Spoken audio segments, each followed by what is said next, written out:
এর পূর্বে যত নবী পাঠিয়েছি প্রতিটি নবীর উম্মতের ওপরে রোজা এটা ফরজ ছিল। তার মানে রমজান নামক রোজা নামক সিয়াম নামক যেটা, এটা শুধু আমাদের জন্যই না, আমাদের পূর্বে যত মানুষ এর উপকার তারাও পেয়েছে। রোজার উপকার সবচাইতে বেশি মানব দেহের জন্যে। আমি এই তথ্যটা এর আগেও যেখানে কথা বললাম ওখানে শুনিয়েছি। 2017 সালে জাপানের চিকিৎসা বিজ্ঞানের উপরে নোবেল পেয়েছে একজন বিজ্ঞানী। চ্যানেলটি সাবস্ক্রাইব করে আমাদের সঙ্গেই থাকুন।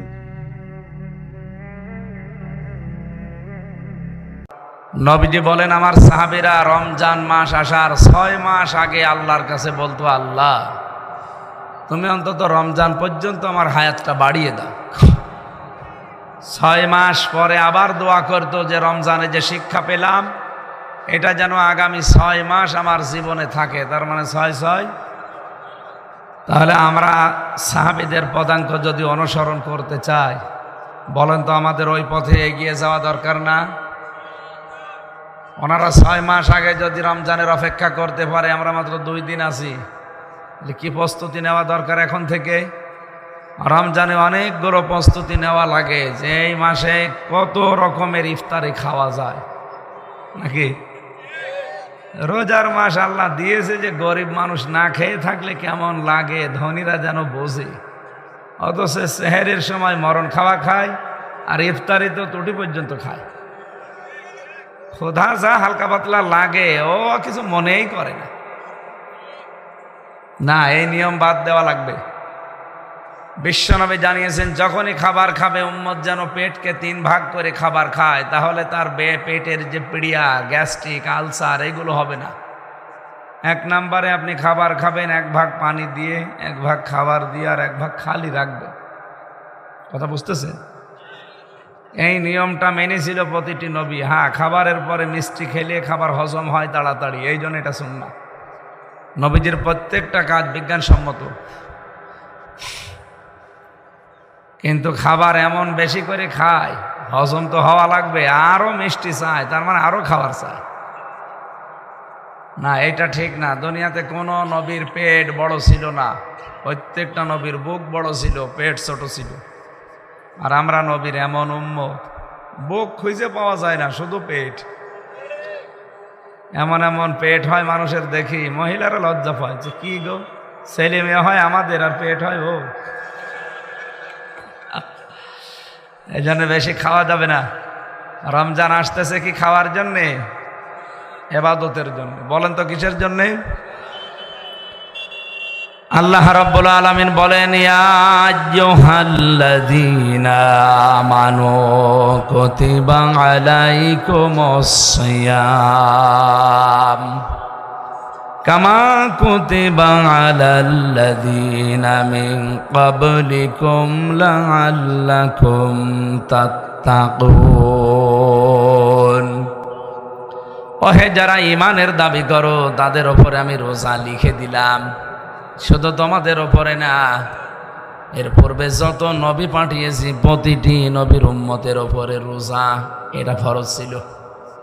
তার মানে রমজান নামক রোজা নামক সিয়াম নামক যেটা, এটা শুধু আমাদের জন্যই না, আমাদের পূর্বে যত মানুষ এর উপকার তারাও পেয়েছে।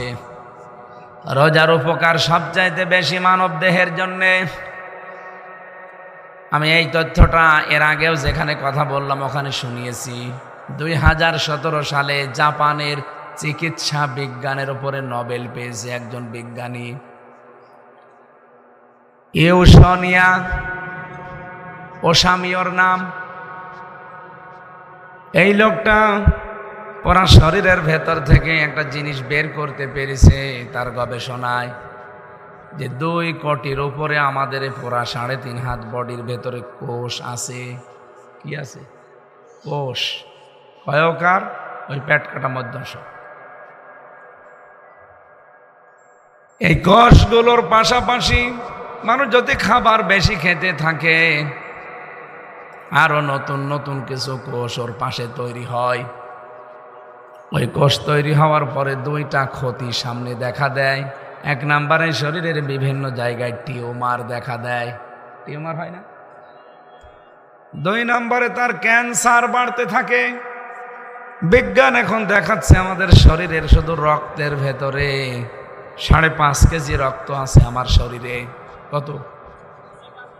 5.5 কেজি রক্ত মাথা থেকে পায়ের তালু পর্যন্ত চলতেছে। কমপক্ষে 1 ঘন্টায় 82 কিলোমিটার দ্রুত গতিতে চলে। আপনি আছেন তো না ঘুমিয়ে পড়লেন?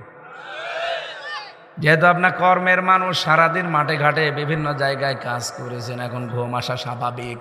তারপরও অন্তত একটা ক্লাস নেওয়ার মতো 45 মিনিট জেগে থাকতে পারবেন না? এই যে খাবারের কারণে যে কোষগুলো তৈরি হচ্ছে, এই বিজ্ঞানী জানাচ্ছে যে কেউ যদি বছরে 12 মাসে 30 দিন, 12 মাসে 6365 দিনের ভেতরে মাত্র 30 দিন দিনের বেলা যদি না খেয়ে থাকতে পারে, তাহলে তার যে অতিরিক্ত কোষগুলো তৈরি হয়েছে, যার দ্বারা ক্যান্সার হয়, টিউমার হয়, যা আসল যে কোষ আল্লাহ শরীরে দিয়েছে 2 কোটির উপরে, ওই কোষ আস্তে আস্তে খেয়ে ফেলে। 30 দিন একাধারে না খেয়ে থাকতে পারলে একটা কোষ আর অতিরিক্ত থাকে না। সব আল্লাহ যেটা দিয়েছে ওইটা বাদে আর একটাও শরীরে থাকবে না। তার মানে ক্যান্সারের ঝুঁকিও কমে যাবে, টিউমারের ঝুঁকিও কমে যাবে। তাহলে রোজার যত উপকার আল্লাহ দিয়েছেন পৃথিবীতে, তার 1 নাম্বার উপকার এইটা। রব্বুল আলামিন রোজার উপকারের জন্য আরো শুনিয়েছেন, ইয়াউমা নাহশুরুল মুত্তাকিনা ইলার রহমানি ওয়াফদা। সূরা মারিয়ামের ভেতরে আল্লাহ বলেন, কিয়ামতে যেদিন মানুষকে আমি হাজির করব, ওই দিন শুধুমাত্র যারা রোজা রাখার দ্বারা মুত্তাকি হয়েছে, তাকওয়া অবলম্বন করেছে, আল্লাহ ভীতি অর্জন করতে পেরেছে, এই মানুষগুলোকে আমি আল্লাহ নিজে আমার বাড়িতে মেহমানদারি করাবো। আল্লাহর বাড়ি কোনটা বলেন তো? আরশ। বলেন। এই আরশে আল্লাহ 7 প্রকার মানুষকে আশ্রয় দান করবেন, কিন্তু 1 প্রকার মানুষ আছে, তাদেরকে আল্লাহ মেহমান হিসাবে মাছের কলিজা দিয়ে খাওয়াবেন। একটা জান্নাতে প্রবেশ করতে, ওই জায়গায় প্রবেশ করতে হলে আল্লাহর একটা দরজা আছে, তার নাম রায়আন। এটা শুধু যারা রোজা রেখেছে দুনিয়ায় তারা ওই দরজা দিয়ে প্রবেশ করতে পারবে। রোজাদারের মর্যাদা সম্মান আল্লাহ পাক বলেন এত বেশি দিয়েছি। নবীজি বলেন রোজাদারের সম্মানে এই যে মুখে যে না খাওয়ার কারণে গন্ধ তৈরি হয়, এই গন্ধটাও আমার আল্লাহর কাছে মিশক আম্বরের মতো লাগে। রোজাদারকে যদি কেউ সম্মান দেয়, আমার আল্লাহ পাক বলেন আমি তাকে মাফ করে দেই যদি তার ঈমানটা থাকে। একবার এক হিন্দু দোকানদার, এই এদিকে তাকান, হিন্দু এই দোকানদার মুসলমানদের বাজারে দোকানদারি করছে, আশপাশে সব মুসলিম দোকান, উনি ভেতরে শুধু একটা দোকান হিন্দুদের।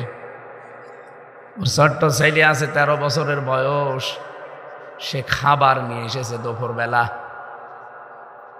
হিন্দু ডাক দিয়ে বলছে, বেটা রোজার মাস রমজান চলছে, মুসলমানেরা যেহেতু রোজা আছে, রোজাদারের সামনে খাওয়া যাবে না, খেতে যদি তোমার মনে চায় তাহলে ভেতরে অন্দর মহলে নিয়ে যাও, একটা পর্দা টাঙিয়ে দাও, গোপনে 2 বাপ বেটা খেয়ে নেব।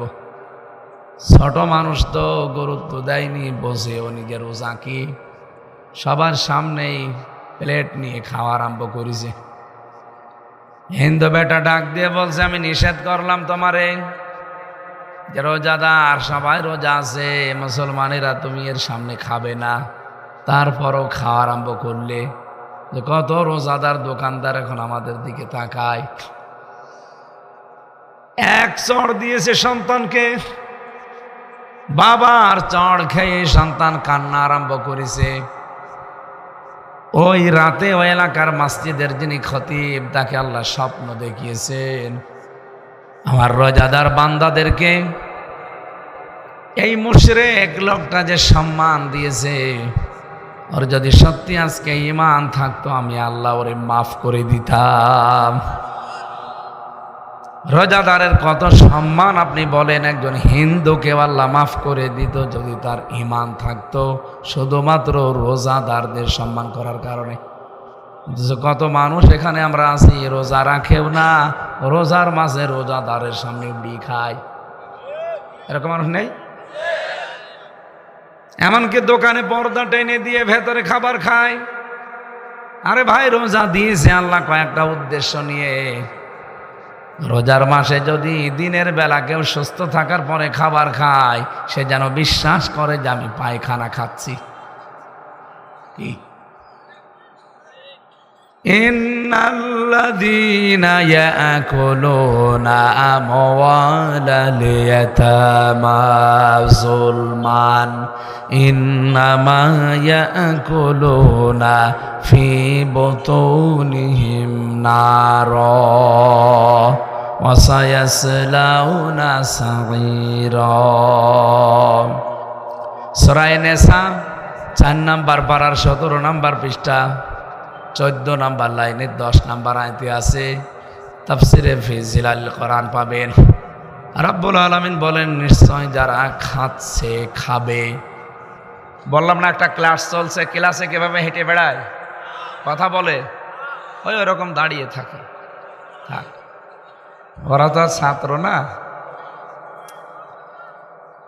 কিছু পেতে হলে আপনাকে নিচে নামা লাগবে। বৃষ্টির পানি হওয়ার পরে কি উপরে ওঠে না নিচে যায়? এখানে আল্লাহর রহমত নাজিল হচ্ছে। ওয়াইদা কুরিয়াল কুরআনু ফাসতামিউ লাহু ওয়া আনসিতু লাআল্লাকুম তুরহামুন। কোরআন যদি চুপ করে আর দিলের কান লাগিয়ে শুনতে পারো, 1 নম্বর শোনা লাগবে, 2 নম্বরে চুপ থাকা লাগবে। আল্লাহ বলেন লাআল্লাকুম তুরহামুন, আমার রহমত সেখানে আশা করা যায় নাজিল হবে। এটা এমনিতেই এখন বেহেশতের বাগান, রহমত এখানে নাজিল হবে। আমরা বিশ্বাস কোরআনের কথা বিশ্বাস করি না? এটা পাওয়ার জন্য তো আমার যোগ্যতা লাগবে। এই জন্য আমরা নিচু হব, ছোট হব। যারা দাঁড়িয়ে আছেন যদি ভালো লাগে বসেন।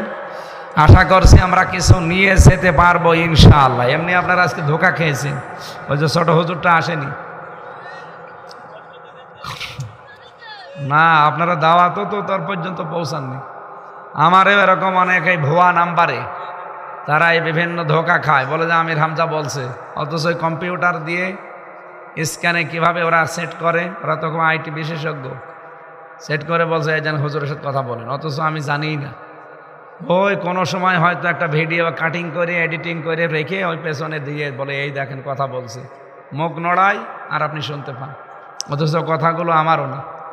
এরকম বহু জায়গায় মানুষ ধোকা খায়। আমি বারবার আপনার আহ্বান জানিয়েছি যে আমার মাহফিল নিতে হলে সরাসরি আমার সাথে দেখা করবে। কুষ্টিয়ায় আমার বাড়ি 6 রাস্তার মোড়ে, থানাপাড়া কুষ্টিয়া 6 রাস্তার মোড়, মসজিদের পেছনে আমার বাড়ি। যেখান থেকে যান, বাংলাদেশের যে জেলা থেকে সরাসরি আসবেন।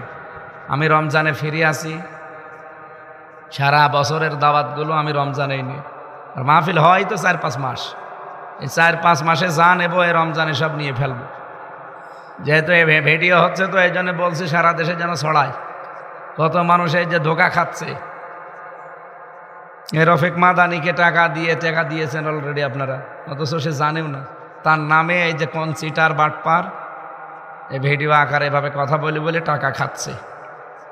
এই জন্য সরাসরি কারো কাছে যেতে পারলে নেবেন না। এখন যে ধোকার জামানা চলছে, আপনাকে কোন ফাঁকে ধোকায় ফেলে এতগুলো মানুষ এখন এই যে রাত জেগে বসে আছে।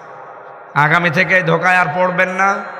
যারাই দাওয়াত দিতে চান সরাসরি তার বাড়িতে যাবেন, দেখা করে ওনার যদি সিরিয়াল খালি থাকে নেবেন, না হলে অন্য আলেম নেবেন, তারাই নেওয়া লাগবে, কোনো মানে আছে? আর আমার মাহফিলে আগে অগ্রিম কাউকে টাকা দেবেন না। এই যারা ধোকাবাজ এরা কিন্তু এইটা বেশি করে। এরা বলে যে হুজুর আসতেছে, টাকা পাঠান নাই, উনি আসবে না। এই জন্য আমি আগে জানিয়ে দিলাম, 4 আনা পয়সা যদি আমার নামে কেউ চায়, পরে যদি ধরতে পারেন বেঁধে রাখবেন গাছের সাথে, বেঁধে রেখে আচ্ছা করে পিটাবেন। পিটিয়ে বললাম আমার খবর দেবেন, 1 টাকাও কাউকে দেবেন না। আমি এটাকে ইবাদত হিসাবে নিয়েছি। দিন প্রচার করা আমার দায়িত্ব। হ্যাঁ, আসার পরে কি করবেন ওটা আপনার দায়িত্ব। তাই বলে আবার 300 টাকা দিয়ে ফেরত দিয়ে না। না সেদিন দিয়েছে ঝেনাইদা 300 টাকা দিয়েছে। আরে শয়তান, আমার গাড়ি ভাড়া বুঝে না। ওই সময় যদিও আমি গাড়ি নিয়ে যাইনি, গিয়েছিলাম মোটরসাইকেলে ভ্যানে, এভাবে কেটে কেটে। তো 300 টাকা যাওয়া আসা, আবার হোটেলে আমি একবার খেয়েছি, সব মিলে 280 টাকা আমার খরচ, 20 টাকা বেশিছি। ওদের আমি আর মাহফিল দেব? এখন আবার মাহফিল চাচ্ছে, সামনে বছর হুজুর আমার। হাট! আমি প্রধান বক্তা, যদি আমার 300 দেয় তাহলে দ্বিতীয় বক্তার মনে হয় 20 টাকা দিয়েছে। এই জন্য এরকম আবার করেন না, আলেমদের সম্মান। আর কারণ আলেমরা টাকা নিয়ে যেহেতু আর মদের ব্যবসা করবে না, করবে? আমার অধিকাংশ টাকাগুলোই দিনের জন্যই খরচ হয়, অসহায় মানুষকে আমি দিয়ে দিই। টাকা লাগে আমার একটা মানুষ চলতে, বলেন তো? এই 12 মাস চলতে খুব বেশি হলেও 1-1.5 লাখ 2 লাখ টাকা হলেই হয়ে যায়, মানে স্বাভাবিকভাবে। তো বাকি টাকা সারা দেশ থেকে, এমনকি আমি একটা চাকরি করি, আকিজ গ্রুপে আমার বেতন এক একটা জমার নামাজে 1 লাখ টাকা। তো 4 সপ্তাহ যায়, আমি মাসে 4টা জমা পড়ালে আকিজের মালিক নিজে দেয়। আরও আমার যত খরচ লাগে সব ওই বহন করব। আমার একটা ব্যবসা আছে হালকা, সব মিলে আমার বাবার জমি জায়গা আছে, আমার নিজের বাড়ি আছে, সব মিলে আমি চলতে পারি। আপনারা যা দেন, যদি 2 লক্ষ টাকাও দেন, এর ভেতরে 1,80,000 টাকায় আমার ব্যয় হয়ে যাবে, হয়তো বাকিটা আমার কাছে কিছু থাকবে। এই জন্য ওনারে ধোকায় ফেলেছে, ওনার নাম্বারটা নিয়ে যারা ধোকায় পড়েছেন, আর কারোর জন্য যেন ধোকা দিয়ে মানুষকে কষ্ট দেবেন না। বিশেষ করে যারা পরিচিত বক্তা, এদের মানুষ ধোকা দিচ্ছে। আর এই যে যারা টাকা এভাবে এই যে ভিডিও আকারে কল দিয়ে খান, আপনি মানুষ, কত মানুষের বদদোয়া আপনার উপরে জানেন? এই যে এত হাজার হাজার মানুষ শুনলাম, আরো বেশি ছিল, ওরা ভরা ছিল না? ওরা ভরে গিয়েছিল মানুষগুলো, সব দেখলাম রাস্তায় চলে যাচ্ছে। এই ধোকা খেয়ে যারা এই যে গালি দিতে দিতে যাচ্ছে, এই টাকাটা তো ওই রফিক মাদানি নেয়নি, নিয়েছে যে শয়তান। ওরে যদি একটা মজলুমের বদদুয়া কবুল হয়, ওর রক্তের ভেতরে 5 প্রকার ক্যান্সারের 1 প্রকার হলে ও 14 বংশ তখন বিক্রি করা লাগবে, একটা ঔষধের পয়সা হবে না। যেন মানুষকে ধোকা দিয়ে বড় হওয়া যায় না। হ্যাঁ, চর্মচোখে মনে হবে যে 50,000 টাকা এক রাস্তা দিয়ে চলে এসেছে, দেখবেন আপনি অন্য রাস্তায় আরো 1.5 লাখ টাকা চলে গেছে। যা যেন হারাম ইনকাম, অবৈধ ইনকাম, ফাঁকি দেওয়া ইনকাম যাদের আছে, আপনারা বন্ধ করবেন। আর রমজান এটাও শিক্ষা দিতে আসতেছে, রমজানের যত শিক্ষা আছে তার ভেতরে এটাও একটা। আল্লাহ রাব্বুল আলামিন যেহেতু রমজানের রোজাদারদেরকে মেহমানদারি করাবেন, ওয়ানাসুকুল মুজরিমিনা ইলা জাহান্নামা ওয়িরদা। আল্লাহ পাক বলেন, জাহান্নামে আমি আশ্রয় দান করব, ক্ষুধার্ত অবস্থায় ধাক্কাতে ধাক্কাতে নিয়ে যাব। এই আয়াতটা পড়ার পরে আমার তাফসিরে পড়েছি যে রোজা দিয়েছে আল্লাহ ধনীদেরকে ক্ষুধার জ্বালা বোঝার জন্য, গরিবের। এই জন্য যারা রোজা রাখে না, এই মানুষগুলোকে আল্লাহ জাহান্নামে যখন দেবে, এদেরকে শুধুমাত্র দেবে না, ক্ষুধার্ত অবস্থায় ধাক্কাতে ধাক্কাতে নিয়ে যাবে। জান্নাতের দরজা কিন্তু সব সময় উন্মুক্ত থাকে। রমজান মাসে রমজান শুরু হলে জান্নাতটা আল্লাহ সাজায়, সাজিয়ে পুরা জান্নাতের দরজাগুলো এমনিতেই উন্মুক্ত থাকে, আরও সাজিয়ে বিউটিফাই করা হয়। কিন্তু জাহান্নামের ক্ষেত্রে জাহান্নামের দরজা সব এমনিতেই বন্ধ থাকে, এটা আরো ভাবে ভালো করে বন্ধ করা হয়। আমি এটা জেলখানায় যাবার পরে আয়াতটা বুঝেছিলাম। ওয়াসিকাল্লাযীনা কাফারু ইলা জাহান্নামা যুমারা হাত্তা ইযা জাউহা ফুতিহাত আবওয়াবুহা ওয়াকাল। এই আয়াতের বাংলা শোনেন, একটু বুঝবেন। আল্লাহ বলেন, যারা কাফের, কিয়ামতে তাদেরকে ফেরেশতারা ধাক্কা দিতে দিতে জাহান্নামে নিয়ে যাবে। জাহান্নামে যাবার পরে ফেরেশতা দারোয়ান যিনি আছে, মালিক, উনি জাহান্নামের দরজা খুলে দেবে। তার মানে আয়াত থেকে বোঝা যায় জাহান্নামের দরজা খোলা না, বন্ধ। এটা 24 ঘন্টায় বন্ধ থাকে। যখন কেউ যায় তখন খুলে দেয়, এরপরে ওখানে প্রবেশ করলে আবার আটক করে দেয়। আপনি তামাম দুনিয়ার জেলখানার নিয়ম কিন্তু এইটাই। যখন ছেলে মানুষ নিয়ে যাবেন গেটে যাবার পরে তালা খুলে দেবে, ভেতরে ঢুকে আবার তালা লাগিয়ে দেবে। আমি সে 5 পাস করার পর 1992 সালে যেহেতু আমার জন্ম, 5 পাস করতে খুব বেশি হলেও 10-11 বছর বয়স ছিল আমার ওই সময়, নাকি? এই 10-11 বছর বয়স থেকে আমি কোরআনের পেছনে লেগে আছি। তো এই আয়াতটা আমার এতদিনও বুঝে আসে নাই। এই জেলে যাওয়ার পরে জেলখানার যে গেট আছে, গেটের আয়াত সাথে মিলালাম যে জাহান্নামের কথা আল্লাহ যেখানেই বলেছেন সেখানে জাহান্নামের দরজাগুলো বন্ধ থাকে। আল্লাহ পাক আমরা আজকে যেখান থেকে বের হয়ে আসছি এ দরজাও তো সব সময় দেখি বন্ধ। 24 ঘন্টা একজন ওখানে বসে থাকে, শুধু 8 ঘন্টা পরে পরে ডিউটি পাল্টায়। জাহান্নামের দরজা আর কাফেরদের জন্য আল্লাহ জাহান্নামকে একটা উল্লেখ দিয়েছেন, ওয়াজআলনা জাহান্নামা লিল কাফিরিনা হাসীরা। কাফেরদের জন্য জাহান্নাম এটা হচ্ছে কারাগার। কি বলেন বলেন? কারাগারের দরজা সব সময় বন্ধ, জাহান্নামের দরজাও সব সময়। বলেন বলেন? কেউ গেলে তখন দরজা খুলে দেয়, প্রবেশ করার পরে আবার লাগিয়ে দেয়। জাহান্নামের সিস্টেম এটাই। কিন্তু জান্নাতের দরজা আল্লাহ বলেন খোলা থাকবে সব সময়। জান্নাতের কোনো দরজা কোনো দিনের জন্য বন্ধ থাকে না। এজনের পরে 2 আয়াত পরে আল্লাহ এই ঘোষণাটাই দিয়েছেন, ওয়াসিকাল্লাযীনা তাকাউ রাব্বাহুম ইলাল জান্নাতি যুমারা হাত্তা ইযা জাউহা ওয়া ফুতিহাত আবওয়াবুহা ওয়া ক্বাল। আমি কিন্তু আগের আয়াত পড়ার সময় ওয়া ফতিহাত বলি নাই, কারণ ওখানে ওয়া নেই। জাহান্নামের কথা বলতে গিয়ে আল্লাহ ওয়াটা লাগাননি, কিন্তু জান্নাতের কথা বলতে গিয়ে আল্লাহ ওয়া মাঝখানে দিয়েছেন। যারা তাকওয়া অবলম্বন করে জীবন চালাবে, আর রমজান এসেছে তাকওয়া দেওয়ার জন্যে। কথা বলেন না কেন? রমজান এসেছে আপনাকে খোদা ভীতি দেওয়ার জন্য, আল্লাহর ভয়। কি ভয় করে মানুষ রমজান পালন করে দেখেছেন? জায়েজ স্ত্রী, তারপরও মানুষ ব্যবহার করে। কথা বলেন না কেন? খোদার যন্ত্রণায় আমার ফেটে যাচ্ছে কলিজা, অথচ খাবার রয়েছে, পানি আছে। মাগরিবের আগে মানুষ কেউ খেতে চায় না, 1 মিনিট আগেও মানুষ খেতে চায় না যে আমার রোজা নষ্ট হয়ে যাবে।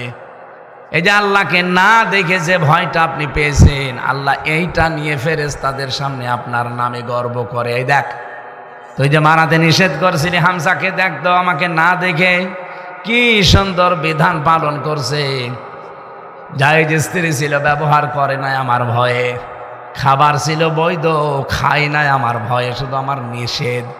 এই কারণে আমার হামসা যদি এত ভয় করতে পারে, আমি আল্লাহ তাকে আমার এই মুহূর্তে সিদ্ধান্ত নিলাম, ওর পেছনের যত অপরাধ ছিল আমি আল্লাহ মাফ করে পোড়াটা নেকি দিয়ে পাল্টিয়ে দিলাম। এই জন্য রোজা যারা রাখবে, যেদিন ঈদের দিন বাড়ি যাবে, মনে হবে ওর মা কেবল তাকে জন্ম দিয়েছে, প্রসাব করেছে। বলেন সুবহানাল্লাহ। একটা গোনাও বাকি থাকবে না, কিন্তু রোজা হওয়া লাগবে রোজার মতো। খলিফাতুল মুসলিমিন হযরত ওমর ঈদের দিন, এই যে ঈদুল ফিতরে, তিনি দরজা বন্ধ করে সকালবেলা অঝোর নয়নে কাঁদতেছিলেন। হযরত আবু যর বলেন, আমি তার বাড়িতে গিয়ে ডাক দিলাম, খলিফাতুল মুসলিমিন। দেখি না, দরজা বন্ধ, কান্নার আওয়াজ আসে। দরজা খুলে দিয়ে দেখি ওনার দাড়ি বেয়ে বেয়ে পানি পড়ছে। ডাক দিয়ে বললাম, খলিফাতুল মুসলিমিন, আজকে ঈদের দিন, ঈদ মানে আনন্দ, ঈদ মানে খুশি। আপনি বাইরে বের হয়ে দেখেন সবাই কত আনন্দে আছে, আপনি কেন কাঁদেন ঈদের দিন? হযরত ওমর বলে, আবু হুরায়রা, ঈদের দিন খুশির দিন তাদের জন্য যাদের 1টা মাস রোজা কবুল হয়ে গেছে। আমি ওমর এখনো পর্যন্ত কোনো সুসংবাদ পাইনি যে আমার রোজা কবুল হয়েছে। যদি হয় আমিও আনন্দ করব, কিন্তু আমি এখনো জানতে পারি না যে আমার রোজা কবুল হয়েছে। এই জন্য রমজান আপনার গনা মাপের জন্যে, রমজান আপনার জীবনের অভাব দূর করার জন্যে আমার আল্লাহ উপহার দিচ্ছে। রমজান পেয়েও যারা রোজা রাখে না তাদের জীবনের অভাব আল্লাহ দূর করবে না। বলেন তো, অভাব দূর করার মালিক কে? নাকি আপনার চাকরি, আপনার এই ফসল আদি, জমি জায়গা, ব্যবসা বাণিজ্য? না, পারবে না। অভাব দূর করতে পারে যিনি রাজ্জাক নাম নিয়েছেন। রাজ্জাক কার নাম? আরো জোরে বলেন, ইন্নাল্লাহা হুয়ার রাজ্জাকু যুল কুওয়াতিল মাতিন। অবশ্যই আমি আল্লাহ রাজ্জাক এবং যুল কুওয়াতিল মাতিন। এই নামটা পৃথিবীতে আর কারো নেই। রাজ্জাক এবং মাতিন এই নাম কার? বলেন বলেন। আল্লাহ বলেন, রিজকের দায়িত্ব আমি নিয়েছি, তোর এইটা নিয়ে চিন্তা করার দরকার নেই। কিন্তু যেইটা নিয়ে তোর চিন্তা করার দরকার ওইটার দায়িত্ব আমি নেইনি, সেটা তাকওয়া। তাকওয়া তোরে অর্জন করাই লাগবে। তাকওয়া যদি কেউ অর্জন না করে তার দায়িত্ব আমার আল্লাহ নেই না। এই জন্য কোরআনে পড়েছি সূরা তালাকের ৩ নম্বর আয়াতে, ওয়ায়ারযুকুহু মিন হাইসু লা ইয়াহতাসিব ওয়া মান ইয়াতাওয়াক্কাল আলাল্লাহি ফাহুয়া হাসবুহ। রব্বুল আলামিন বলেন, এই পৃথিবীতে কেউ যদি আল্লাহকে ভয় করে এমন জায়গা থেকে তার রিস্কের ব্যবস্থা হয়ে যায়, তার বিপদ আপদ এমন জায়গা থেকে দূর হয়ে যায়, লোকটার চিন্তার ভেতরেও আসে না যে এখান থেকে আল্লাহর সাহায্য আসতে পারে। ব্যাখ্যায় একটা ঘটনা পড়েছি আমি। আল্লাহ পাক যে বলেন এমন জায়গা থেকে তার রিস্কের ব্যবস্থা হয়, এই আয়াতের ব্যাখ্যায় একটা ঘটনা পড়েছি, শিক্ষার জন্য বলছি। আমাদের জীবনেও যদি তাকওয়ার এরকম লেভেলে পৌঁছিয়ে যেতে পারি, আমাদেরকেও আল্লাহ পাক এরকম কিছু দেবেন যার কোনো ধারণা আমাদের নেই। আমরা নাম শুনেছি আবু মুসা জঙ্গি রহমতুল্লাহ আলাই, যিনি আব্দুল কাদের জেলানী রহমতুল্লাহ আলাইহির বাবা ছিলেন। আমার মতো যুবক বয়সে তিনি যাচ্ছিলেন নদীর পাশ দিয়ে, পানির পিপাসায়, ক্ষুধার যন্ত্রণায় প্রায় সারা দিনের না খাওয়া শরীর। পানি খাওয়ার জন্য নদীতে নামলেন, হঠাৎ দেখে একটা আপেল ভেসে আসতেছে পানি দিয়ে। ক্ষুধার যন্ত্রণা সহ্য করতে না পেরে তিনি খেয়ে ফেললেন। চিন্তা করলেন, আমি কার আপেল খেলাম? উনি ওনার মায়ের কাছ থেকে শুনেছিলেন যে কারো জিনিস না বলে খাওয়া, না বলে নেওয়া, এর নাম চুরি। এর নাম বলেন না কেন? কারো জিনিস না বলে খাওয়া, না বলে নেওয়া, এর নাম আরেকবার বলেন। আর আগস্টের 5 তারিখের পর থেকে যেটা আরম্ভ হয়েছে, যাওয়া ফল আমি খেয়ে ফেলেছি, দয়া করে আমারে মাফ করে দেন, এ দাবি আপনি আর রাখবেন না। মুরব্বী লোকটা বিচক্ষণ ছিলেন, তিনি আলেম ছিলেন। ডাক দিয়ে বললেন, বাবা আমি তোমারে মাফ করতে পারি, কিন্তু বাগানের আসল মালিক আমার মেয়ে। লোকটা চিন্তা করলেন, এরকম তাকওয়াবান, এরকম আল্লাহর ভয়ওয়ালা সন্তান আমার একটা দরকার। বাড়ির ভেতর থেকে ঘুরে আসলেন, বানিয়ে বানিয়ে বললেন, আমার মেয়ে বলেছে মাফ করে দেবে, কিন্তু আমার বাড়িতে 12 বছর কাজ করা লাগবে। আমি রাজি আছি, কারণ আমার দাবি যদি আপনি না ছাড়েন, কিয়ামতের দিন আল্লাহ আমাকে মাফ করবে না, কারণ এইটা হক্কুল্লাহ না, এটা হক্কুল ইবাদ।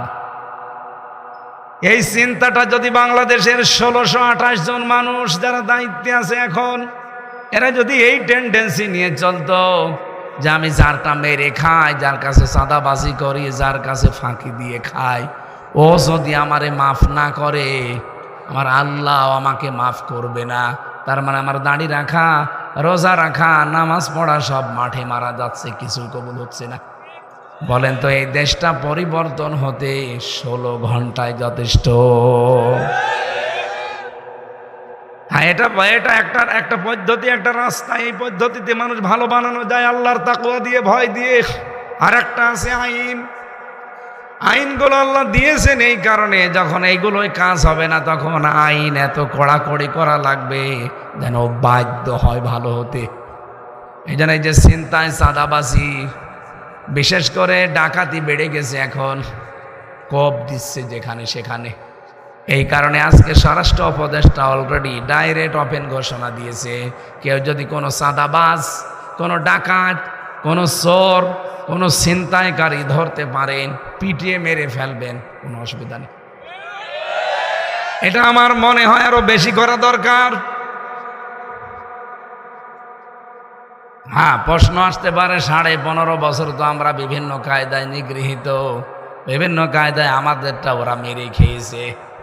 আরে ভাই, ওই যে আগস্টের 5, 6, 7 3 দিন গেল, ওই সময় বাবা শাহজালাল সব হালাল ছিল, করতে পারেননি। কি হালাল ছিল না? কত মানুষকে দেখলাম বাংলাদেশে পিটিয়ে মারার পরে টাঙিয়ে রেখেছে 6 রাস্তার মোড়ে। ঝিনাইদহ 4 রাস্তার মোড়ে টাঙিয়ে রেখেছিল একজনকে, ভেতরে বাঁশ দিয়ে। হ্যাঁ, লোকটা এত অপরাধ করেছিল এলাকার মানুষের কাছে, শুধু সময় পাল্টাতে দেরি, জাগায় পিটিয়ে 5 তারিখে মেরে বিকালে টাঙিয়ে দিয়েছে। তা আবার বললাম ভেতরে বাঁশ দিয়েছে পেছনে। টাঙানোই ছিল প্রায় সারাদিন, সারা রাত। পরের দিন প্রশাসন যে খুলে ওর মাটিও হয়নি, জানাজা করবে কে, ওইভাবেই দিয়ে দিয়েছে। যা, আপনি এখন চাঁদাবাজি করেন, এখন বলছেন ওরা 15 বছর খেয়েছে, সেই টাকা আমি এখন নিচ্ছি, এটা আমার জন্য বৈধ। বৈধ ছিল ওই 5, 6, 7 তারিখ, এরপর আর বৈধ নেই। ওই সময় যদি খেয়ে ফেলতেন তখন আর বিচার আচারও করা লাগতো না, কারণ ওই সময় বিশ্বের মিডিয়াগুলো সেরকম ঝামেলা করে নাই। আর এখন চুন থেকে পান খসলে বিশ্বের মিডিয়া হাঁ করে আছে। আর দাদা বাবুরা তো সব সেট করেই রেখেছে, এই জন্য কিছু করা যাবে না। সেনাপ্রধানের বক্তব্য শুনছেন না গত 2 দিন ধরে? ওনার এক একটা কথায় কি ইঙ্গিত আছে আপনি টের পাচ্ছেন? এখনো যদি নিজেদের ভেতরে কাদা ছোড়াছড়ি বন্ধ না করেন, এই ছোটখাটো বিষয় নিয়ে যদি এখনো চাঁদাবাজি, মানুষকে হয়রানি, ডাকাতি, চুরি এগুলো করছে কারা আমরা জানি, যদি এগুলো বন্ধ না করতে পারেন সামনে কিন্তু দুর্দিন আসতেছে। কয়েকদিন আগে এমনি গিয়েছিল দাদা ট্রাম্পের কাছে, এ বাংলাদেশ নিয়ে বিভিন্ন মিথ্যা চিত্তা বানিয়ে বলে হাসিনাকে যেন আবার বসানো যায়। কিন্তু দেখবেন ওই যেই দিন গেছে দাদা গেছে ট্রাম্পের কাছে, ওই দিনই ডক্টর মোহাম্মদ ইউনূস মানে বিশ্বের আন্তর্জাতিক মিডিয়াগুলো নিয়ে আয়না ঘরে গেছে যে এই দেখেন ট্রাম্প বলছে, কি বলতে এসেছেন আপনি? হাসিনাকে আবার ওখানে আমি বসিয়ে দেই, আমারে পাগলা কুকুরে কামড় দিয়েছে। হাসিনা নিয়ে, বাংলাদেশ নিয়ে কোনো কথা আমার সাথে বলবেন, ওটা আপনার ব্যাপার, যান। কারণ কে দেখালো বিশ্বের মিডিয়া দেখেছেন? আমি যদি এখন উল্টা পাল্টা করি তামাম দুনিয়া আমার পেছনে লেগে যাবে। টাম জাতে মাতাল হলো, তাহলে ঠিক আছে।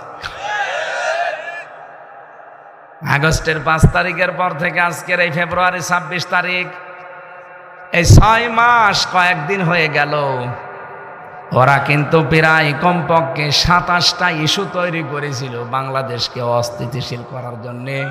আল্লাহর দয়া যে একটাও হালে পানি নেয়নি, সামনে আর নেবেও না যদি আমরা একটু সতর্ক হই।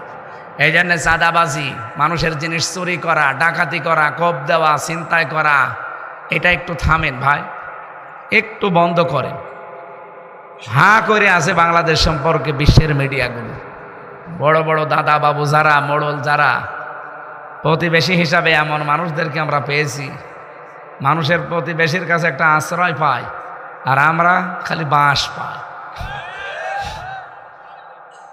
ওরা আমাদের ঘর, আল্লাহর ঘর, মসজিদগুলো ভেঙ্গে ভেঙ্গে মন্দির বানায়, বলে এখানে 100 বছর আগে, 500 বছর আগে মন্দির ছিল। দুনিয়ায় মাটির নিচে মানুষ কেউ তেল পায়, গ্যাস পায়, সোনা পায়, রূপা পায়, আর ওই শয়তানরা শুধু মন্দির পায়। তার যেখানে সেখানে মন্দির পায়, শুধু মসজিদের নিচে। আঘাত থেকে গোড়া পর্যন্ত যদি পিটানো যেত, ও মন্দির জীবনের মতো পেত। আল্লাহর ঘরে হাত দিয়ে আপনাদের দাদারা, সে আব্রাহা কাসফি মাকুল হয়ে গেছে, মাটির সাথে মিশে। কথা বলে না কেন? আপনারা আমাদের প্রতিবেশী, শক্ত কথা বলতে চান, আপনারা থামেন। আমরা হিন্দুদেরকেও ভালোবাসি, কিন্তু উগ্র যারা জঙ্গি হিন্দু তাদেরকে আমরা ভালোবাসি না। কথা বলেন। আর এরাই বিশ্বের মিডিয়াগুলোকে আমাদের সম্পর্কে বলে এই দেশে নাকি আমরা সংখ্যালঘু নির্যাতন করি, এই দেশে নাকি রোজার পূজা একসাথে হয় না। এবারটা হবে রোজার পূজা একসাথে। আমাদেরকে বলে এই দেশে জঙ্গি বেড়ে যাচ্ছে। কয়দিন এটা তৈরি করেছিল, কিন্তু এই 2-3 দিন আগে যে নবীকে গালি দিয়েছে রাখাল রাহা, এমনি না, এর পেছনে একটা ষড়যন্ত্র আছে। ও নবীজিকে গালি দিয়েছে, আমরা যেন উত্তেজিত হয়ে একটু কিছু করি, ওটা বিশ্বের মিডিয়ায় দেখিয়ে হাসিনা বলবে এই দেখেন বাংলাদেশের জঙ্গি আবার বেড়ে গেছে। আর দাদা তো কাছে আছে। এই জন্য দেশের মানুষ ধৈর্যের পরিচয় দিয়েছে। হ্যাঁ, আমরা সর্বোচ্চ দাবি জানাই, এই দেশে ডক্টর মোহাম্মদ ইউনুস, 2 জন নবীর নাম আপনার, মোহাম্মদ আর ইউনুস। আপনি 2 নবীর নাম নিয়ে বসে আছেন, তো কিছু করবেন না? আগামীতে যদি বিশ্ব নবী না, যে কোনো নবীকে কেউ অসম্মান করে, গালি দেয়, একটাই শাস্তি, ফাঁসি দেওয়া লাগবে। আপনারা আছেন না এ দাবির পক্ষে? কারা আছেন? লিল্লাহে তাকবীর। দেখেন তো হাত তোলেনি কে?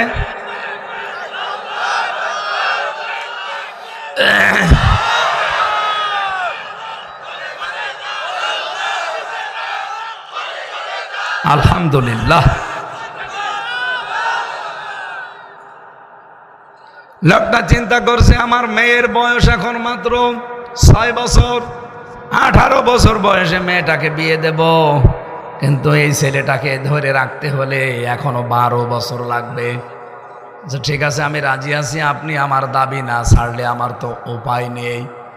12টা বছর কাজকর্ম করেছে, তার অ্যাক্টিভিটিস, তার চরিত্র কিন্তু মালিক দেখতেছে। 12 বছর পার হওয়ার পরে বলে আমার ছাড় দেন, আমি বাড়ি যাব।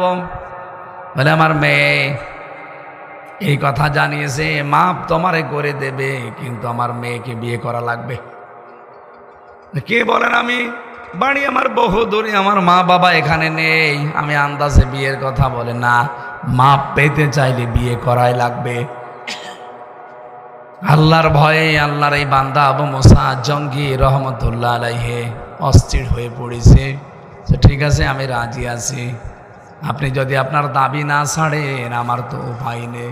ডাক দিয়ে বলছে, বাবা তুমি যে বিয়ে করবা, আমার মেয়ে কিন্তু অন্ধ, বোবা, ন্যাংড়া।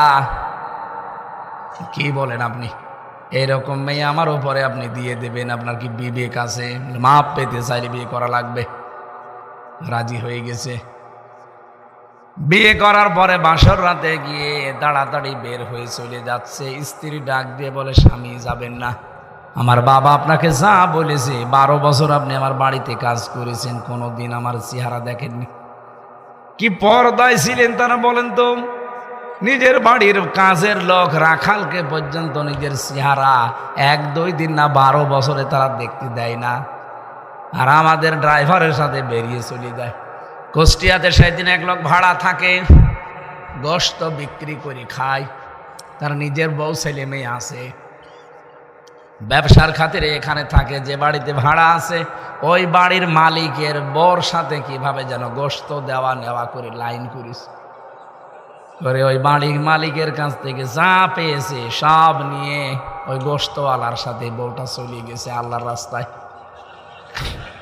একটা কথা হইল, ও পাবনাবাসী, আল্লাহর বান্দার শেষ পর্যন্ত দাঁড়িয়েছে। স্বামী আমার বাবা বলেছিল আমি অন্ধ, আসলে আমি এই চোখ দিয়েই প্রাপ্তবয়স্ক হওয়ার পর থেকে কোনো পরপুরুষকে আমি দেখি নাই।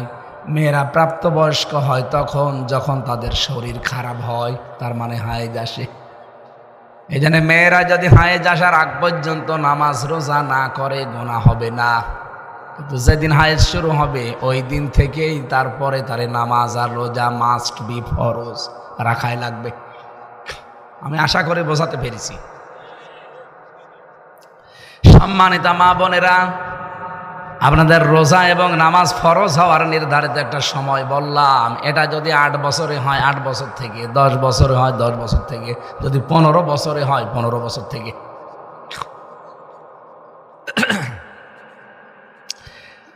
কোরআনের বিধান যেহেতু শুধু বাংলাদেশের জন্য না, তামাম পৃথিবীর জন্যে, এই জন্য বিভিন্ন দেশের মেয়েদের শারীরিক গঠন হিসাবে, পরিবেশের প্রাকৃতিক কারণ হিসাবে তাদের শরীর খারাপ হয় এক এক সময়ে। আপনি ইরানে যাবেন, তখন দেখবেন 15 বছরে না, ওদের শারীরিক গঠন হিসাবে 9-10 বছরে শুরু হয়ে যায় ওদের নামাজ। আমি এই প্রাপ্তবয়স্ক যেই দিন হয়েছি, ওই দিন থেকে আজকের দিন পর্যন্ত আমার চোখ দিয়ে কোনো দিন আমি অবৈধ কোনো জিনিস দেখি নাই। তার মানে এর আগে পর্যন্ত হয় আমার পর্দাও ফরজ ছিল না, আর আমার চোখের পর্দাও ছিল না, যেন আমি বিভিন্ন জিনিস দেখতাম, কিন্তু এরপরে আমি আর দেখি নাই। আমার বাবা যে বলেছিল আমি বোবা, আমি এই জবান দিয়ে প্রাপ্তবয়স্ক হওয়ার পর থেকে আমি আর কোনোদিন গেবোধ করি নাই। আর মেয়েদের এখন গেবোধ সঙ্গের সাথী, এক জায়গায় বসলে শুধু ওরা গেবোধ করে। মা বোনেরা, গেবোধ বাদ দেবেন, দরকার চুপ থাকবেন। মাংস মাতা না যা, নবীজি বলেন যে চুপ থাকে সে নাজাতের একটা পথ পায়। বলেন সুবহানাল্লাহ। আর আপনি আন্দাজে যে বক বক করতেই থাকে, 100টা কথা বলে যে 2-5টা মিথ্যা হয়ে যায়, এমন মানুষ নেই। চার দোকানে বেশিরভাগ যারা দেখবেন গল্প করে, 100টা কথা বললে আমার মনে হয় 98টা মিথ্যা কথা। কি গেজানো গেজায় দেখেছে, মানে ওর মতো মানুষের দুনিয়ায় আর নেই। আমার বাবা বলেছিল আমি ন্যাংড়া, হ্যাঁ, আমার পা দিয়ে এমন কোনো অবৈধ কাজে আমি হেঁটে যাইনি। আমার বাবা যা যা বলেছে এই কারণে। নিয়ে গেলেন স্ত্রীকে, যেহেতু ওই লোকটার মেয়ে একটা, আর বিশাল বাগান, বলেন তো রাজকন্যা সহ। আমি কিতাবে পড়েছি আব্দুল কাদের জেলানির জীবনী, ওই জামানায় সব চাইতে নাকি সুন্দরী মেয়ে ছিল হযরত আব্দুল কাদের জেলানির মা। এই মেয়েটা সহ একেবারে রাম রাজত্ব তিনি পেয়ে গেলেন। ওই সময় যদি আল্লাহকে ভয় না করে, কিসের আপেল খেলাম, চা খেয়েছি বাবা, শাহজালাল সব হালাল, এই মনে করে যদি কিছু মনে না করতেন, বলেন তো আপনি তার কপালে এগুলো জুটত সামনে? যদিও তার কষ্ট হয়েছে, কিন্তু একেবারে আল্লাহ সব কিছু তার আন্ডারে এনে দিলেন। বউ দিয়েছেন সেরকম, সম্পদও দিয়েছেন সেরকম। এই মায়ের পেটে এসেছিল আব্দুল কাদের জেলানি। এই জন্য ছেলে মেয়ে ভালো এমনি হয় না, তাকওয়া অর্জন করা লাগে মা এবং বাবা দুইজনকেই। কি তাকওয়া অর্জন করেছিলেন আব্দুল কাদের জেলানির মা, বলেন তো? প্রাপ্তা বয়স্ক হওয়ার পর থেকে চোখ দিয়ে হারাম কোনো জিনিস দেখেননি, কান দিয়ে হারাম কোনো কথা শোনেননি, জবান দিয়ে কোনো হারাম কথা বলেননি, পা দিয়ে কোনো হারাম কাজে যাননি। এইরকম একটা মেয়ের পেটে এসেছে আব্দুল কাদের জেলানি। এরপরেও তিনি মাকে মাঝে মাঝে বলতেন, মা তুমি আমাকে পেটে নিয়ে কি কোনো হারাম কাজ করিস? মা বলছে, কি বললে? বলতাম না, আমি যা পড়ি আমার একটাও মনে থাকতে চাই না, আমার মনে হয় তুমি আমাকে হারাম কাজ কোনো করিয়েছো পেটে নিয়ে। মা বলছে, বাবা আমার এরকম কোনো কথা মনে নেই, তবে পেটে নিয়ে আমি তো নানির বাড়িতে ছিলাম, উঠানের উপরে আষাঢ় ছিল নাড়ি দেওয়া, রোদে শুকাতে দিয়েছিল, আমি তোর আপন নানির এটা মনে করে খেয়ে ফেলছিলাম। আমার পেটে যখন তোর বয়স প্রায় 9 মাস, পরবর্তীতে শুনলাম যে ওটা তোর নানির না, পাশের বাড়ির একজন এটা শুকাতে দিয়েছে রোদে। ও বাবা আব্দুল কাদের, মানুষের সম্পদ আমি যেহেতু না বলে খেয়ে ফেলেছি, ওই প্রভাব মনে হয় তোর মেধার উপরে পড়েছে, এই কারণে তোর পড়া মনে থাকে না। সম্মানিত মা বোন কোথায় আছেন আপনারা আমি জানি না। চিন্তা করেন, এত পরহেজগার মহিলা, তার পেটে যদি এই সন্তান আসতে পারে, এটা মানুষের জিনিস না বলে খেয়েছিল। এ কারণে যদি মেধার উপরে প্রভাব পড়ে সন্তানের, আর এর কারণে যদি সন্তানের লেখাপড়া মনে না থাকে, আমাদেরকে যারা পেটে নেয় তারা কত কিছু না বলে খেয়ে হজম করে ফেলে। এমনি আসবে আপনার পেটে আব্দুল কাদের জেলানির মতো সন্তান, পেট ঠিক করা লাগবে। মেয়েদের এই কয়েক ইঞ্চি পেট, এটা এত দামি জায়গা, এত দামি জায়গা। পৃথিবীতে আল্লাহর নবীকেও আল্লাহ কিন্তু এই কয়েক ইঞ্চি পেটের ভেতরে পাঠিয়েছেন। কত মানুষ আপনার পেটের দিকে, পিঠের দিকে নজর দেয়, সবার নজর ভালো। অনেকে বলে হুজুর আমি ভালো নজরে তাকাই, এটা একটা টাটকা শয়তান।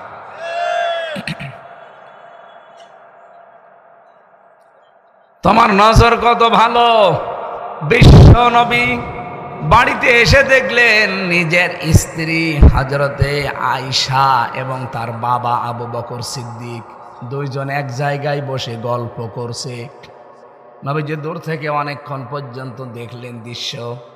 কাছে যাওয়ার পরে বললেন, তোমরা দুইজন এক জায়গায় যখন বসে বাপ আর মেয়ে গল্প করছিলে, আমি নবী দেখতে পেলাম শয়তান তোমাদের মাঝে বসে ওয়াসওয়াসা দিচ্ছে। চিন্তায় আনতে পারেন বাপ আর মেয়ে, এমনিতেই তো এরকম কথা চিন্তাও করা যায় না, তারপরও তারা জান্নাতি মানুষ। হযরতে আবু বকর তো জান্নাতের সার্টিফিকেট জিন্দা অবস্থায় পেয়েছেন, আর তার মেয়ে হযরতে আয়েশা, তার নামে কোরআনে আল্লাহ 13টা আয়াত নাযিল করেছে তার চরিত্রের ব্যাপারে। সুবহানাল্লাহ বলতে পারেন। এই মানুষের মাঝে যদি শয়তান বসে বসে ধোঁকা দিতে থাকে, ওয়াসওয়াসা দিতে থাকে, কারণ নবীজি শয়তান দেখতে পেতেন। আমরা ভাবির সাথে গল্প করি, শয়তান কিছুই করে না। দোলা ভাইয়ের সাথে আপনি গল্প করছেন, শয়তান বসে আছে, জীবনেও না। নবীজি বলেন একজন ভাবি দেবরের কাছে মরণের সমতুল্য, একজন শালী দোলা ভাইয়ের কাছে মৃত্যু সমতুল্য। মরণকে যেভাবে ভয় পাও, শালী দেখলে ভাবি দেখলে ওইভাবে ভয় পাবা। কিন্তু এখন এগুলো সব বলে আমার ভাবি না, এটা আমার মায়ের মতো। কি করে মায়ের মতো হয়? আপনার বড় ভাই মরে গেলে তো আপনি নিজেও বিয়ে করতে পারবেন, মাকে কোনোদিন কেউ বিয়ে করতে পারে? কেন এই কথা বলেন? এটা শয়তানি। এটা কি শালী না, এটা আমার বোনের মতো। কিসের বোন আপনার? তার সাথে পর্দা করা ফরজ। নামাজ যেমন ফরজ, রোজা রাখা ফরজ, পর্দা করা কি? আব্দুল কাদের জেলানী রহমতুল্লাহ আলাইহি যে মায়ের পেটে আসলেন, আমাদের মা বোনদের পেটও আল্লাহ যেন এইরকম বানিয়ে দেন, বলেন আমিন। তাদের তাকওয়ার লেভেল এভাবে তৈরি করা দরকার। আমি শুরু করেছিলাম ওয়ারযুকহু মিন হাইসু লা ইয়াহতাসিব। কেউ যদি সত্যি তাকওয়া অবলম্বন করতে পারে, এমন জায়গা থেকে আল্লাহ তার বিপদ দূর করবে, তার রিস্কের ব্যবস্থা করবে। লা ইয়াহতাসিব, তার ধারণাও ছিল না যে এখান থেকে এরকম কিছু আসতে পারে। অতীতে যেমন আল্লাহ দিয়েছেন তাকওয়ার কারণে। রমজান যেহেতু দোড়গোড়া এসে গেছে তাকওয়া নিয়ে, সত্যি আমরা এবারের রমজান আর গতবারের মতো না, এমন ভাবে পালন করতে চাই যেন রমজান আমাকে জান্নাতে পৌঁছিয়ে দেয়, বলেন আমিন। লিকুল্লি শাইইন যাকাতুন ওয়া যাকাতুন জাসাদিস সাওম। পৃথিবীর প্রতিটি জিনিসের জাকাত আছে। নবীজি বলেন এই শরীরের জাকাত হচ্ছে রোজা। আমি আবার বলছি, ওই যে অটোভেস, এই দিকে তাকান, এই যে অটোভেস নামে যে বিজ্ঞানী আবিষ্কার করলেন এই কোষগুলো, আপনার ভেতরেও কিন্তু এখন ক্যান্সারের জার্ম আছে, টিউমার আছে। এগুলো হয়তো ফুটে ওঠে না, তাই হঠাৎ ফুটে উঠলে যে আমার একটা উঠেছে, এটা জেলখানায় থাকতে শুরু হয়েছে, এখনো শেষ হয়নি। এই টিউমার প্রায় লোকের শরীরে জানা অজানা আছে, হয়তো কারোটা ফুটে ওঠে, কারো ওঠে না। এই জন্য বেশি খাবার খাওয়ার দ্বারা এই কোষগুলো যাদের বেশি বেশি বৃদ্ধি হয়েছে, 1 মাস রোজা রাখলে আমার আল্লাহ এই যে ক্যান্সার এবং টিউমারের যে কোষগুলো, সবগুলো থেকে আমার আল্লাহ আমাদের মুক্ত করে দেবেন। এই জন্য দুনিয়ায় সুস্থ থাকতে চাইলে রোজা রাখা দরকার। যারা বলেন আমার গ্যাস, এজন্য রাখতে পারি না, আপনি ভণ্ডামি করছেন। রোজা রাখলে গ্যাস আরো ভালো হবে। না ডায়াবেটিস রোজা রাখতে পারি না, কে বলেছে আপনাকে? রোজা রাখলে ডায়াবেটিসও কন্ট্রোলে থাকবে। একটা মাস আল্লাহ রোজা খেলা করার জন্য দেয়নি, ভণ্ডামি করার জন্য দেয়নি, দিয়েছে অনেকগুলো উদ্দেশ্য নিয়ে। আল্লাহ ওই উদ্দেশ্যগুলো পালন করার তৌফিক আমাদের দান করেন, বলেন আমিন। যেহেতু শরীরেরও জাকাত আছে, এই জাকাতটা রমজানে দেবেন। আর যাদের জাকাত ফরজ আছে অন্যান্য মালের, রমজানে দেবেন, 70 গুণ সওয়াব পাবেন। এখন রাত 1:30 বাজে, 1:35। আমি মেয়েদের ওপরে জেলখানায় বই লিখেছি, মেয়েদের দাম্পত্য জীবনের সমস্যা কি এবং তার সমাধান কি। কারণ অধিকাংশ মানুষ জেল খাটতেছে মেয়েদের কারণে। ওই গাড়িতে আছে মেয়ের জন্যে বা বর জন্যে নিয়ে যাবে। আর মেয়েরা যদি এসে থাকেন আপনার ছেলেকে নাতিকে পাঠিয়ে দেন, ওখানে ছেলেদেরও একটা আছে দাম্পত্য জীবনের সমস্যা এবং সমাধান নিয়ে। টাকা পয়সা যদি নিয়ে আসেন মাহফিলের জন্য তাহলে দিয়ে যাবেন, বাড়ি নিয়ে যেন না, বিপদে পড়ে যাবেন। নামাজ পড়া যাবে কিনা? না, যাবে না। মেয়েদের ঈদের নামাজের বিধান কি? নামাজ পড়তে পারবে যদি ওই ব্যবস্থা করে দিতে পারেন। জমার খুতবা কয়টা? 2টা। ইমামের কোরআন তেলাওয়াত শুদ্ধ না, তার পেছনে নামাজ হবে কিনা? না, নামাজ হবে না। ইমাম জানে তার তেলাওয়াত শুদ্ধ না, তাহলে মাসলা কি?